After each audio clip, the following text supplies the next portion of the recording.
Last week, there was a Platinum Jubilee celebration for the Queen of England. I want my British Africans, I want my European Africans, I want all my British Empire sympathizing Negro Africans to listen up. Last week, there was a Platinum Jubilee celebration to mark the 70 years that Queen Elizabeth II has been on the throne of the British Empire.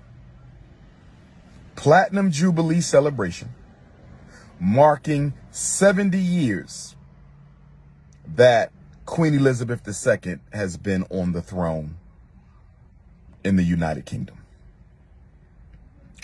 I saw Negroes all across England. I saw Negroes all across the United Kingdom. I saw Africans all across Europe celebrating and honoring Queen Elizabeth II of the British Empire. Queen Elizabeth II of the British Empire assumed the throne, the monarchy of England, on June the 6th, 1952. She assumed the throne of England on June 6, 1952. I graduated high school June the 6th, 1992. So when I graduated high school on June the 6th, 1992, she had already been on the throne for 40 years. June 6, 1952, she gets the throne. June 6, 1992, King Kong consciousness, graduates high school. She has been on the throne for 70 years. She was 26 on June 6, 1952. She was 26 on June 6, 1952. I am at a loss to understand why Africans in the UK, I'm at a loss to understand why Africans in the Caribbean islands, I'm at a loss to understand why Africans in America and around the world are celebrating 70 years of British white supremacy, imperialism, and African domination symbolized by Queen Elizabeth II. I'm trying to understand why any African on the planet Earth would be celebrating the British monarchy. The British monarchy more than any other European family.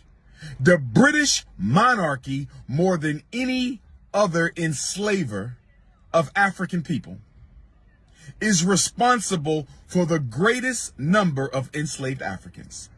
They are responsible for the greatest burden that slavery put on the backs of African people. Why in the hell are we celebrating the face of white supremacy? For those of you who do not know, when the most honorable Marcus Messiah Garvey, the greatest Pan-Africanist of all time and the greatest human organizer in world history, when the most honorable Marcus Messiah Garvey, the greatest Pan-Africanist of all time and the greatest organizer in human history, when the most honorable Marcus Messiah Garvey, the greatest Pan-Africanist of all time and the greatest human organizer in history, when he brought forth the largest black organization in modern history, the Universal Negro Improvement Association and African Communities League in 1914. At the time Garvey founded the UNIAACL, the British Empire controlled 25% of the world's population. I want to say this again. I need you to understand, overstand, and understand me. I want you to understand, overstand, and understand me. When Garvey created the UNIACL, the British Empire controlled 25% of the entire population of the planet Earth. When the Most Honorable Marcus Garvey held his first international convention of the African peoples of the world at Madison Square Garden in August of 1920. During the first Great Garvey Convention in New York City during Leo's season of 1920, the British Empire controlled 25% of all the land and the resources on the planet Earth. I need us to understand this. The greatest enslaver of African people was the British Empire. The greatest dominator of African people was the British Empire. The greatest thief and exploiter and monopolizer and controller of African resources was the British Empire. So can somebody help me understand why any African on the face of the earth would be celebrating the monarchy of a woman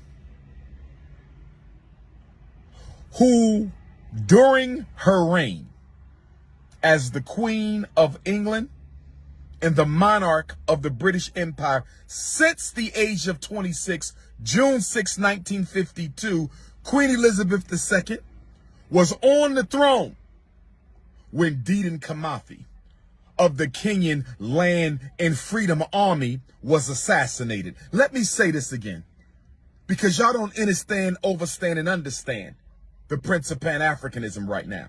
When Dedan Kimathi was executed in 1957, when Dedan Kimathi was fighting the British for control of the land of Kenya, Queen Elizabeth II was on the throne. Dedan Kimathi was executed upon the permission and authority of Queen Elizabeth II. Kwame Nkrumah was overthrown under the authority of Queen Elizabeth II.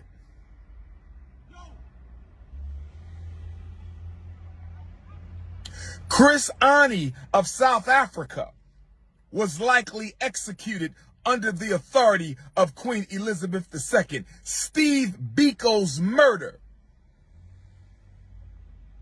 Robert Sobukwe's incarceration and untimely death, all under the authority of the Queen of England. But we are celebrating. But Nigeria, oil, gas, gold, resource rape under the authority of the Queen of England. I'm trying to understand. Jamaica under the Queen of England. I'm trying to understand. All the islands of the Caribbean controlled by the British.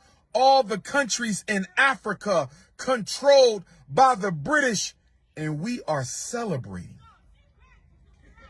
We are celebrating the 70-year rulership of a woman who has caused more harm to African people globally.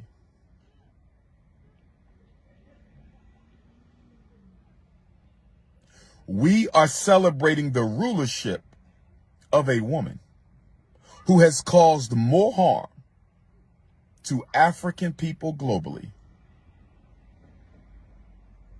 than almost any single person you can name. What she did to African people since 1952 is worse than what any other leader has ever done to a people in history, aside from enslavement itself.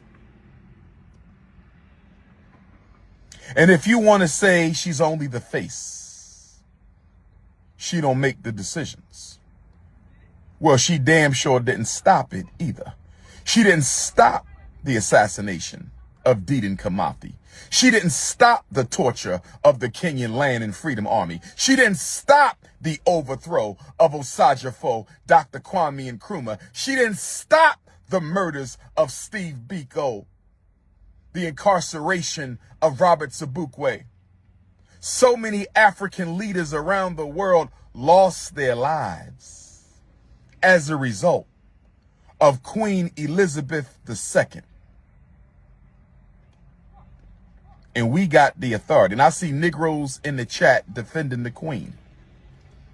I see Negroes in the chat defending the Queen. This is how you know we as African people are at an all-time low.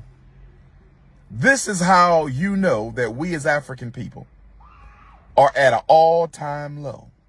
I don't care if British imperialism did not start with her. British imperialism in my life was ran by her. But here go Negropeans on here defending the Queen of England against crimes against African people and humanity. We are in trouble. And to my African leaders,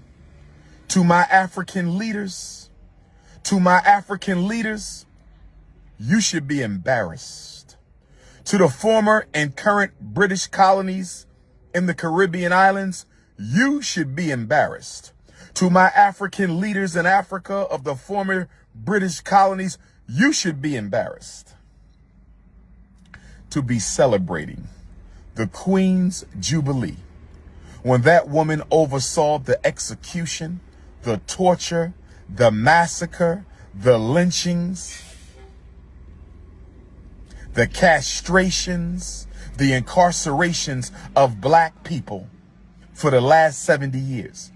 Ghana doesn't get her independence until 57. Ghana doesn't get her independence until 57. The Queen was already on the throne when Ghana got her independence. This woman is the face of neo-colonialism. Even if you want to scapegoat her predecessors, even if you want to scapegoat her predecessors, you can't scapegoat the fact that she is the face and the mother of the neo-colonization of the African continent and the British Islands. If you want to scapegoat somebody else for colonization and slavery, if you want to scapegoat somebody else for colonization and slavery, you cannot scapegoat the fact that she was on the throne in post-colonial Africa, which makes her the face and the force and the power behind the neo-colonization of Africa. How much money are Anglophone African countries paying the Queen right now? How much of the annual income, the annual revenue of former Anglophone British colonies in Africa, how much money is Nigeria paying the Queen every year? How much money is Ghana paying the Queen every year? How much money is Kenya paying the Queen every year? How much money is Malawi paying the Queen every year? How in the hell can African countries celebrate a woman? How can African countries celebrate a woman who is robbing you blind by making you pay a debt that she actually owes to you? African countries are paying debts to European countries that they should be paying to Africa, and you got the audacity to celebrate. You got the audacity to celebrate. We are disrespected as a race because we take no honor in standing up against our oppressors. We are disrespected as a race because we take no honor in speaking truth to power. We are disrespected as a race because we take no honor in clarifying the historical record.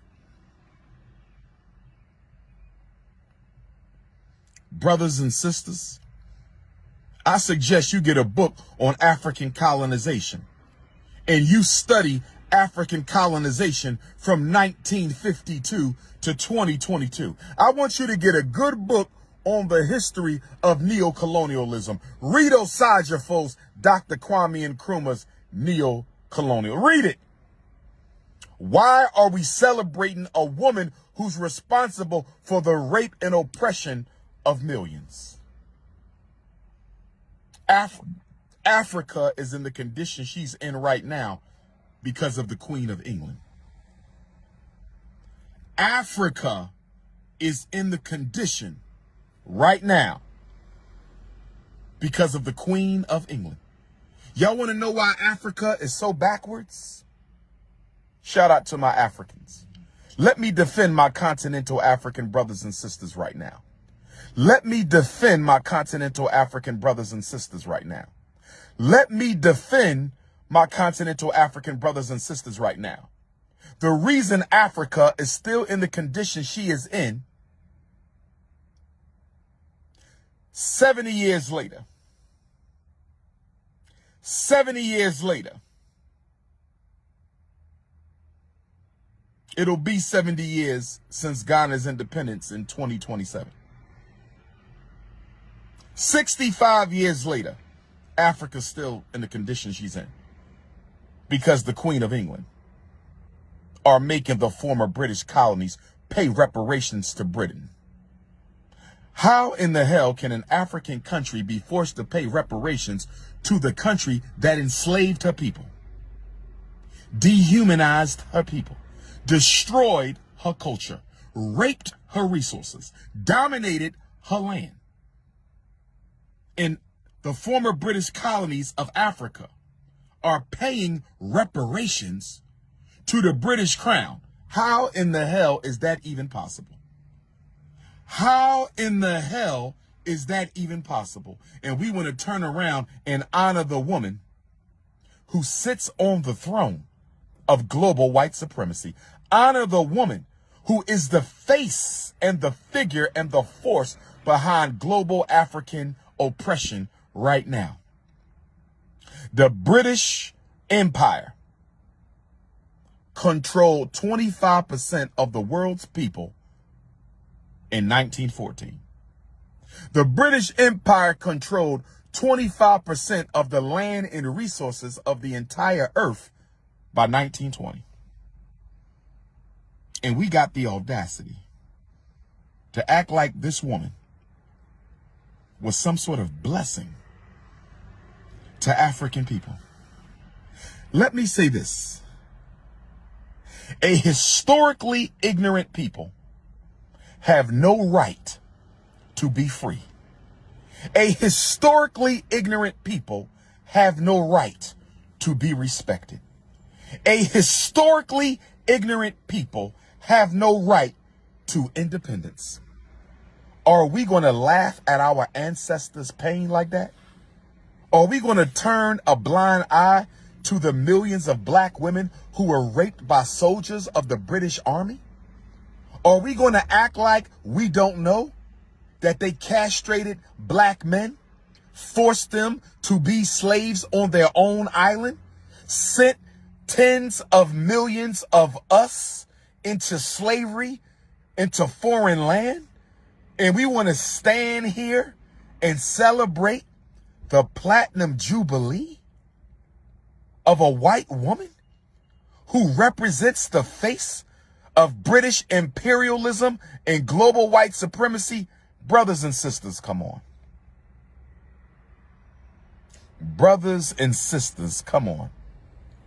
And let's not even talk about the oppression of our brothers and sisters in the United Kingdom.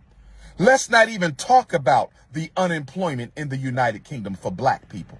Let's not talk about the hunger and the homelessness of black people in the United Kingdom. Let's not even talk about the disenfranchisement and the police brutality against African people in the United Kingdom. Let's not talk about the miseducation of African youth in the United Kingdom. Brothers and sisters. Brothers and sisters. This is the equivalent of the American African celebrating the 4th of July. This is the equivalent of the American African celebrating the 4th of July. This is the equivalent of the American African celebrating the 4th of July. On July 4th, 1776, when Thomas Jefferson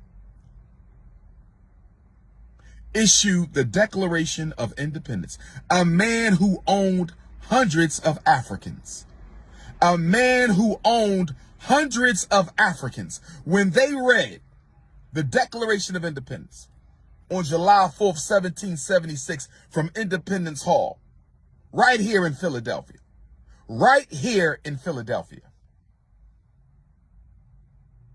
I was born less than 10 minutes away from Independence Hall. I was born less than 10 minutes away from Independence Hall. But I was born on the anniversary of the Nat Turner War. I was born less than 10 minutes away from American white supremacy's birthplace, but I was born on the anniversary of Nat Turner's revolution.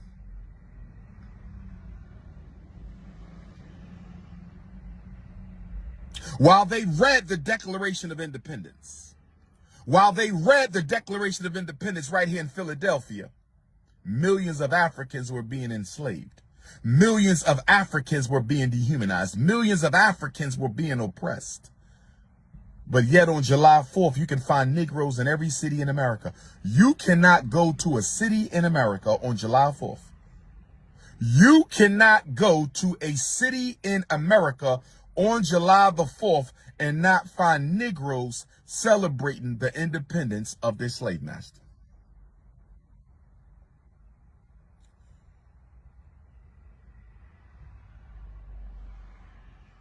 You cannot go to a city in America on July 4th and not find some Negroes celebrating the independence of their slave master. And you wonder why we are in the condition we are in. A people without honor have no right to be treated as equals. A people without honor have no right to be treated as equals. A people who will not respect themselves, a people who will not respect their ancestors, a people who will not respect the struggle that they have had to endure to get where they are, have no right to be free.